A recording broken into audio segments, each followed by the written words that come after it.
การใส่ของกับเบาจันเนี่ยแนวนี้เนาะอยู่ที่ซ่อนพี่น้องนี่มาเบิ่งกันตอนสายเลยพี่น้องเอากลับก่อนกลับหาหลังเฮาจะมานบ่จังค่อยรุ่นติดตามรับชมนํกันเลยเรียบร้อยคือเก่านี่แม่นบ่พี่น้องนกคือเก่าพี่น้องนกไก่มาอีกแล้วสุดยอดบ่แม่นเฮ็ดมาเฮ็ดคอนเทนต์เด้อพี่น้องของแท้ของจริงเด้อนี่เห็นบ่นั่นเห็นบ่นี่เห็นบ่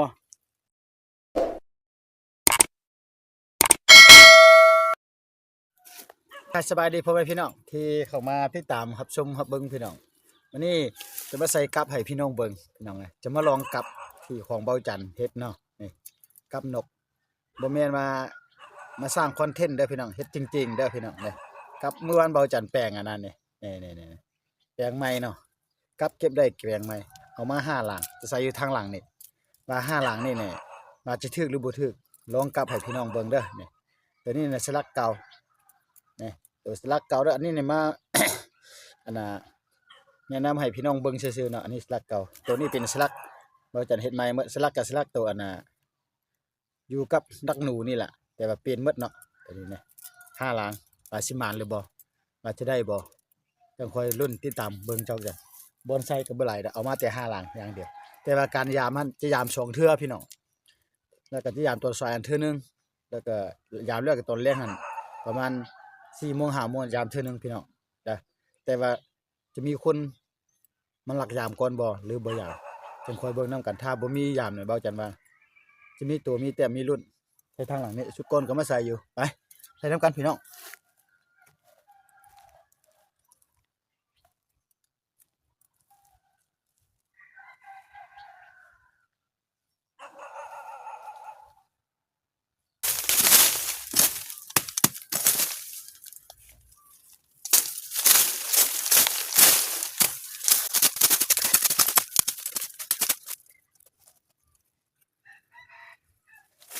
ตัวนี้เป็นกับใหม่ๆพี่น้อง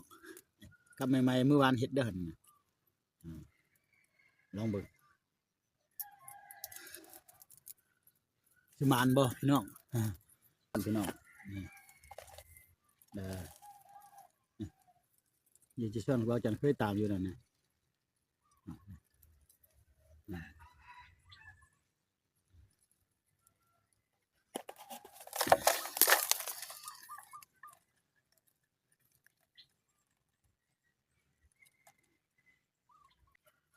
นั่นแหละ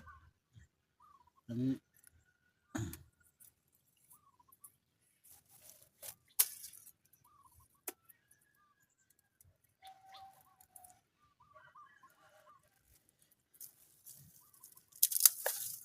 วิธีการใส่พี่น้องอันน่ะอยู่นี่เนาะเนาะห้องหน่อยนึงพี่น้องอ๋อนี่ห้องไว้นี่ห้องแบบนี้นี่ห้องไว้เด้อไปหลังเลขเถื่อเลี้ยวไปนกมาแล้วพี่น้องนกมาแล้ว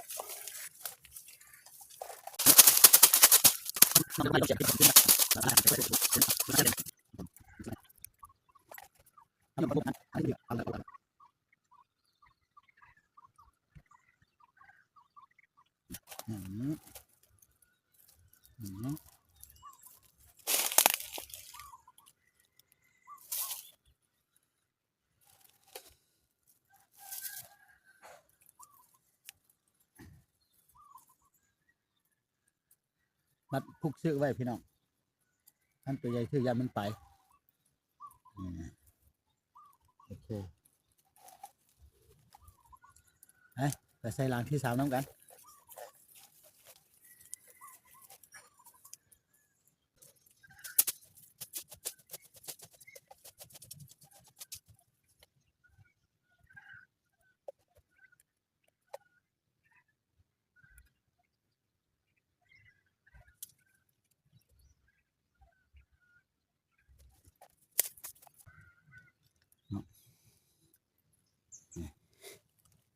จะใส่ในนี่แหละ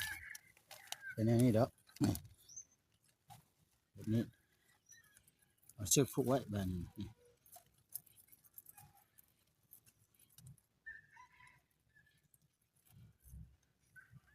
ไปล้างไหม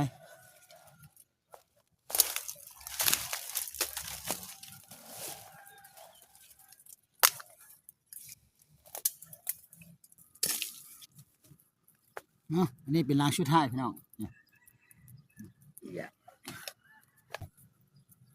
เสียบเหยื่อเข้าไปพี่น้องเสียบเหยื่อเข้าไปดูดขึ้น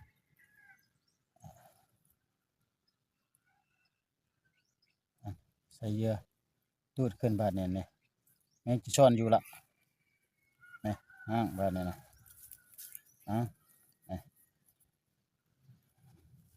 สลักใหม่สลักเล็กของละ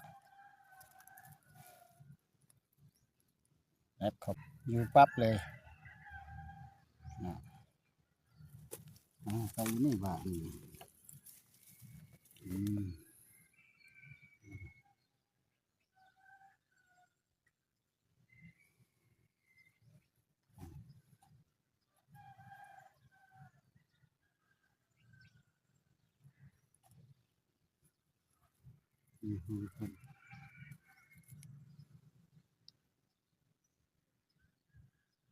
การใส่ของกับเบาจันเนี่ย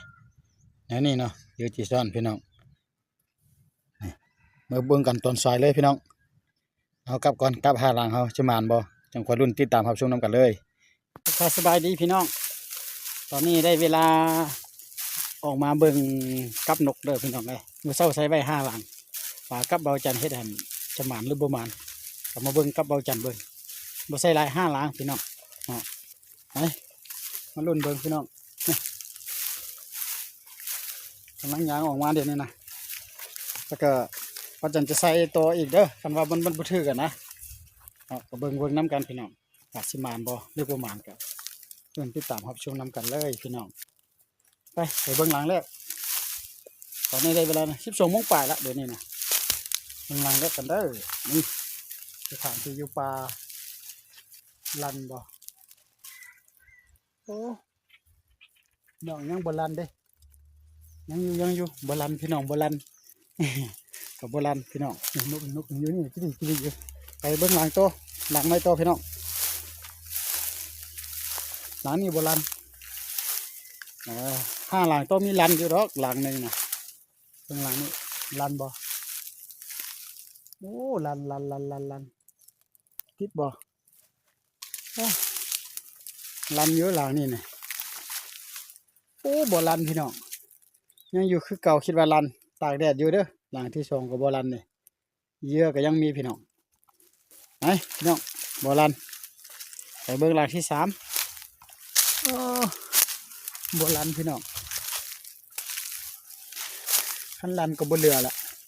บอลันซื้อพี่น้องเบิ้งหลังที่3พี่น้องลันบอหลังนี้นี่เรียบร้อยคือเก่านี่แม่นบ่พี่น้องนกคือเก่าพี่น้องนกไก่มาอีกแล้วสุดยอดบ่แม่นเฮ็ดมาเฮ็ดคอนเทนต์เด้อพี่น้องของแท้ของจริงเด้อนี่นกนกไก่ป่าน่ะนกคือแบบไก่ป่าชุดแล้วได้ครับมาให้พี่น้องเบิ่งนี่บ่แม่นบ่หมานได้พี่น้องของแท้พี่น้องของแท้นี่เป็นบ่น้อง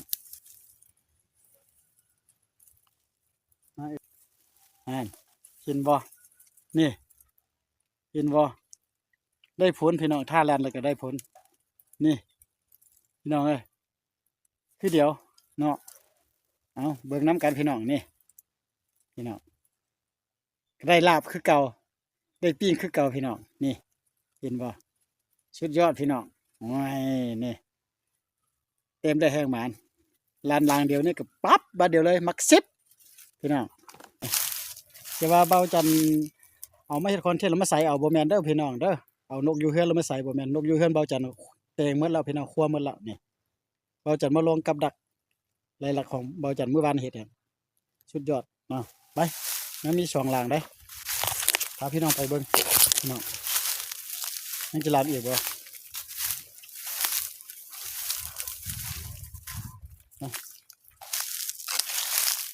นี่หลังนึง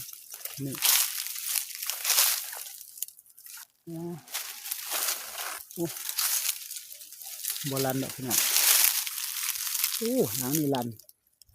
แต่บ่ถือเด้หลังนี่นะบ่ถือเด้หลังนี่นี่หลังนี่ลันอยู่แต่บ่ติดนี่หลังนี่บ่ถือพี่น้องนี่บ่ติดขออนุญาตใส่ก่อนพี่น้องบ่ติดเด้อหลังนี่นะเอ้ยยังมีแต่หลังนี่ชุดท้ายพี่น้องชุดท้ายหลังเดี๋ยวเครื่องกับบทเปลี่ยนทั้งนั้นก็คือเก่าเครื่องนี่เนาะ5 หลังลัน2ได้1มันมีหลัง1หลังชุดท้ายจะพาพี่น้องไปดูหลังนี่บนลันตากแดดอยู่ปะไว้นี่แหละมือแรงจะพาพี่น้องมาเบิ่งต่อพี่น้องนี่พี่น้องนี่แหละหลังบุกป่าก่อนนี่หลังชุดท้ายเป็นไงลันบ่หลังชุดท้ายลันบ่จ้าโอ้บลันอยู่คือเก่าพี่น้องนี่เนี่ยยังมีอยู่นี่เยอะก็ยังมีเยอะพี่น้องยังเห็นบ่นี่เอาตอนเช้านี้สรุปแม่นะ1 แต้ม 1 ตัวล้าน2 หลังที่ตัว 1จนตอนแรกจะพาพี่น้องมาเบิ่งอีกคือเก่าเด้อตอนแรกเด้อตอนแรกพาพี่น้องมาเบิ่งอีกพี่น้องเลยวัสมานอีกบ่รถกับเบาจันใส่5 หลังเสียยอดพี่น้องเนาะกับเล็กกับหนูมาดัดแปลงกับนกก็ได้ผลได้ลาบแล้วได้ปิ้งแล้วพี่น้องบ่แม่นไก่เด้อนี่ก็เว้าอีกเทื่อนึงลักษณะตัวมันพี่น้องเบิ่งคือไก่นี่คือไก่แต่บ่แม่นไก่เด้อนี่นะอยู่แถวนี้น่ะชุดก่อนก็ได้ตัว 1เดี๋ยวนี้ก็ได้ตัว 1 2 ตัวแล้วเด้อดีเบิ่งไหมได้2 ตัวแล้วแถวนี้นะคือลักษณะนกกดนั่นแหละแต่ว่ามันตัวบ่ใหญ่ปานใดเอาขอบใจพ่อกันมื้อแลงสบายดีพี่น้องพาพี่น้องมายามกับนกเลยเด้อ5 โมงละพี่น้องอยากทำละกับ5 หลังไปรุ่นทับซุ้มน้ำกันเบิ่งตอนสายหลังจากได้ไป1 ตัว 1 เต้มนะตอนนี้จะได้1 จักตัวพี่น้องไปเบิ่งน้ำกันพี่น้องไปจะมานว่ากับ5 หลังนะตอนเช้ากับมันไปแล้วพอได้ลาบอยู่ได้ปิ้งแล้วยังป้าอยู่เฮือนน่ะแล้วบ่เอามาซ้ำเนี่ยไม่ได้เอามาได้เข้าปลาเลยพี่น้องนี่จะเป็นกำแพงเฮือนคุณอยู่แต่อยู่นี่มีปลา6 หน่อยนึงไปเบิ่งหนังแรกดูมันบ่ลันบ่เก็บเลยโอ้ครับโบราณพี่น้องโอ้ตอนนี้โบราณไว้นี่คือเก่าเด้อปะนี่ก่อนโบราณยามันใส่เยอะแม่งจะส่วนทั้งดักทั้งอันนี้ก็โบราณ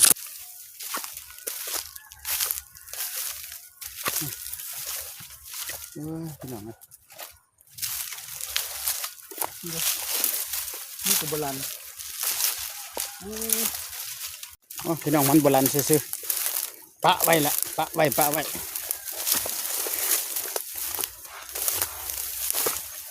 เรื่องอย่างนี้ดูอันนี้ก็ตอนสายกับโบราณเดี๋ยวนี้ลันบ่จะโอ้โบราณนี่ยังกลางอยู่สิพี่น้องบ่เป็นยังปะนี่ก่อนเด้อโบราณกับบ่เป็นยังล่ะนกโบราณเลยพี่น้องเอ้ยนกบ่มาคันมาก็โอเคพี่น้องบ่เหลือแสดงความขอบใจพี่น้องที่เขามาเบิ่งรับชมแสดงว่าตอนได้แต่ตอนสายตัวเดียวกับทั้งหมดโบราณพี่น้องตอนสายลัน2 หลังติดหลังนึงแต่เดี๋ยวนี้ไม่อยากหมดโบราณจักหลังเลยก็เลยปะจักใส่หนูใส่นกก็บ่ฮู้พี่น้องใส่ไปเลยบัดนี้นะมื้อต่อเช้าจึงจะมาเก็บเอาเนาะเอาขอเข้าใจเด้อเอามาเบิ่งได้แต่นกไก่ตัวเดียวแหละนกไก่แบบคือไก่แหละพี่น้องมาแต่ตัวเดียวก็สุดยอดตัวใหญ่อยู่พี่น้องพบกันคลิปต่อไปสำหรับวันนี้บ๊ายบายพี่น้อง